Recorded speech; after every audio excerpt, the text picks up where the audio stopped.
What up, New York Giant Nation? It's your boy, Mac the Giants fan, coming back at y'all. We're going to talk a little wide receiver talk today, these top draft prospects, because as y'all know, New York Giant fans, we are in desperate need of a legitimate top guy at that position. And there are a couple of guys we're going to talk about today that are definitely top guys at that position. We're going to start right off with probably a couple of guys that we won't realistically have a chance at getting unless we make some kind of a draft day deal, make a trade to trade up to get one of these two, because I feel like they'll both be long gone before our number 11 overall pick. So we'll start off talking about Jamar Chase, obviously, and Devonta Smith, the absolute slam dunk two top prospects at the position this season coming into the draft, entering the draft. And I don't see anything that's going to make that change before the draft, unless one of them gets some kind of unfortunate injury along the way, working out or something. But Jamar Chase from LSU, Biletnikoff winner from a year ago. I just don't think I have to sell you guys on how special a talent this kid is. I mean, he runs great routes, big, strong hands. He high points the ball very well. Kids just played at LSU, played against top-notch competition. I mean, he's the kid is just he's a special talent. He has good size. That's definitely not going to be an issue. So I don't think we have a realistic chance of getting Jamar Chase, but I had to still talk about him anyway for obvious reasons, because maybe something could happen where we could maybe move up in the draft and acquire a guy with this talent. You know what I mean? He's a special talent. He's one of the most special talents coming in this draft. He's not only just one of the top wide receiving prospects, he's one of the top overall prospects. The kid is phenomenal. Is a phenomenal football player. I don't think we have a chance getting him if we sit at number 11. There's just no real chance of getting him and sitting in that spot. But we can hope anything can happen. We've seen weird things happen at the draft in past years, so you never know. Devonta Smith, I feel pretty much the same way as everything I just said about Jamar Chase. Kid's just great kid. He's got great hands as well. Great speed, just flat out, to me, a flat out special talent. Here's my feeling about Devonta Smith. A lot of people have Jamar Chase ranked above Devonta Smith, and I think a lot of it has to do with maybe some of the intangibles. But the biggest knock on Devonta Smith that everybody keeps talking about is his kid's size. I mean, he's only 175 pounds, which is not very big for an NFL wide receiver. I mean, it's pretty slender guy. But the bottom line is this kid can flat out play football. He passes the eye test on the field. He can flat out play football. And I'm going to tell you something for NFL scouts, period. If you keep downgrading guys in the scouting process because, they're too small, well, here's what's going to happen. You're going to have a bunch of situations like Russell Wilson, Drew Brees, guys that were said during the draft process, they're too small, they'll never make it in the NFL. Come on, these dudes are both future Hall of Famers now. Stop with the too small crap. If the kid can play football, the kid can play football. And Devonta Smith can play football. So obviously, for obvious reasons, I'd be more than happy for Jamar Chase or Devonta Smith to suit up in a New York Giant uniform next season. Don't see it being likely sitting at the number 11 overall pick. The only way I can see us getting either one of those two guys is to move up and with some kind of a trade in the first round. Now, Jaylen Waddle is the next guy I want to talk about, Devonta Smith's teammate from Alabama. This kid is also actually pretty phenomenal talent. I feel like he's probably more a slot receiver, but that can be also very valuable in the NFL, obviously. So he would definitely still be an upgrade from the receivers we have on our roster currently right now, I believe. Excellent route runner. He gets after it, absolutely just gets after it. And he's very elusive, good feet.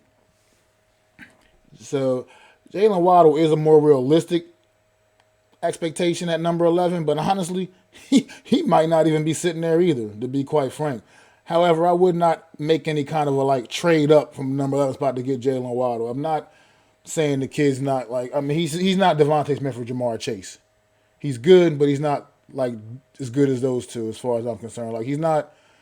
If we can get him sit at number 11 and still get him at number 11, he'd be a worthy pick at number 11. But I wouldn't like. He's not like the guy I trade up for and the trade up to get. And then I want to talk about a kid named Rondell Moore from Purdue, out of Purdue. This kid is quick, very quick, cat quick, good yak ability. He's one of those tough runners. I actually respect the kid. He's very, very tough on that carry. He's kind of on the smaller end as well. He's short guy. He's only 5'9", 180. He's definitely more of that Steve Smith, Carolina Steve Smith type of wide receiver. That little guy that just absolutely gets after it, man. He has that mentality that I think almost like that little guy mentality where people probably was telling him his whole life what he couldn't do, and he just keeps proving them wrong, man. I mean, kid's a good football player. He's more of a late first round, second round kind of guy, though. You know what I mean? I probably wouldn't even call his name in the first round, no matter where we were picking at, to be quite frank. Maybe at the back end, if we somehow trade up into the back end of the first round or traded back to the back end of the first round, and maybe some consideration in that range, you know what I mean? That back end, that 25 to 30, 32 range or whatever, maybe I consider him. But if he's the type of guy, ideally, you'd almost hope you could slip into the second round and come up and snatch him there or something if he's sitting on the board, because then that would be like really excellent value for a kid like this. Then we got Rashad Bateman from Minnesota, who I think could possibly be one of the most underrated receivers in this draft.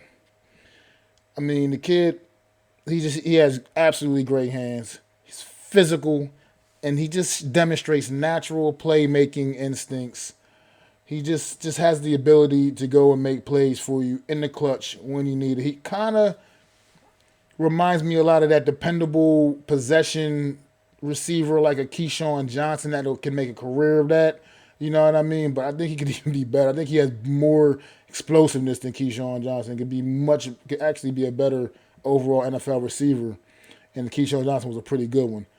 But that's what Rashad Bateman reminds me a lot of, that, just the style of what he does, what he brings to the table.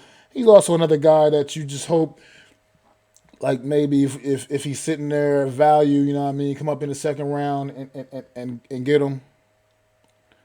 But at the same, but definitely, you know what I mean, that would also, he's the type of guy that, like, I'd be opposed to, like, grabbing if, you know, we get get one of the big guys in free agency, Allen Robinson or Galladay maybe, you know what I mean, in free agency. Then I'd be like really on board with maybe trying to land a guy like Bateman in the draft, you know what I mean? Because if we get like one of the Allen Robinson type guys or something in free agency, then we don't necessarily have to feel that pressure to necessarily try to go out to try to get Jamar Chase or Devonta Smith or Jaylen Waddle. You know what I mean? And like I said, Rashad Bateman I think this kid literally has potential to be. He's probably going to, I feel like he may be the most underrated wide receiver in this draft class. And then we come to another guy I like a lot, and it's Justin Ross from Clemson. Huge target. Good speed, and he makes the contested catches. He's that big receiver, the big 6'4" receiver. He can get up there and make the contested catches and battle the jump balls, he can provide all of that. But it's something about his game I feel like there's just he's like that it factor that I'm not so convinced. But like I said, at the right value, which is definitely if he's still hanging around in that mid-second round, I would say, you know what I mean, swoop up, and he's somebody you keep an eye on, maybe swoop up and try to grab up, man. I mean, the kid can ball. Kid can ball. I'm not sure if he'll have the consistency that we're looking for, you know what I mean? But this kid, I think he's worth a shot, you know what I mean, if he's still sitting there on the board in the mid-second or third round. Well, he's not going to be on the board probably in the third round, but. And then one more guy I wanted to talk about. Amanra Saint Brown from USC. Yeah, interesting name this kid has. But he can ball, man. The kid can definitely ball. He's also another, like, one of those mid to late second round, early third round prospects. High points the ball very well. Very, very physical. Probably the most physical receiver in this draft. Has absolutely no problem helping out in the run game, blocking downfield. Probably the best blocking wide receiver in this draft from what I've seen on tape anyway. Definitely willing to go out there and do it. Gets willing to get after it, to go and make the plays. You know, he's another one. He could be a good downfield threat. He just has the ability to make plays. He has those. He's one of those like types like Rondell Moore. You can kind of depend on. He can help out in the run game, the jet sweeps and things of that nature. He does that really well. Has that part in his game. He really good screen wide receiver.